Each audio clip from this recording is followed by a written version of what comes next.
शाहदरा निजी चैनल के reporter police गर्दी का निशाना बन गए। शाहदरा पुलिस का सहाफियों पर तशद्दुद।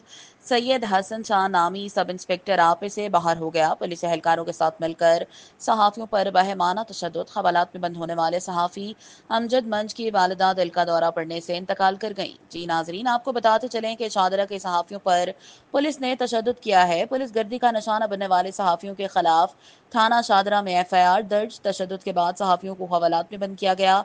शाहदरा की सहाफ़ी बिरादरी का पुलिस गर्दी के खिलाफ शदीद एहतजाज। रोड बंद करके नारेबाजी की गई। वज़ीर आला पंजाब मरियम नवाज शरीफ और IG Punjab police doctor Usman Anwar से वाक़े का नोटिस देने का मुतालबा। अमजद नामी सहाफ़ी की वालिदा के इंतकाल की खबर सुनकर भी पुलिस ने अमजद मंज को हवालात में बंद किए रखा। शाहदरा के मकामी सहाफ़ियों अमजद मंज, वसीम, नईम भट्टी, आतिफ डोगर, मोहम्मद फ़हीम, मोहम्मद कलीम वगैरह के खिलाफ शाहदरा पुलिस स्टेशन में FIR दर्ज कर दी गई है। याद रहे, सैयद हसन शाह नामी सब इंस्पेक्टर बुकला पर भी तशद्दुद कर चुका है। HM Fayaz, PNP news channel, Lahore.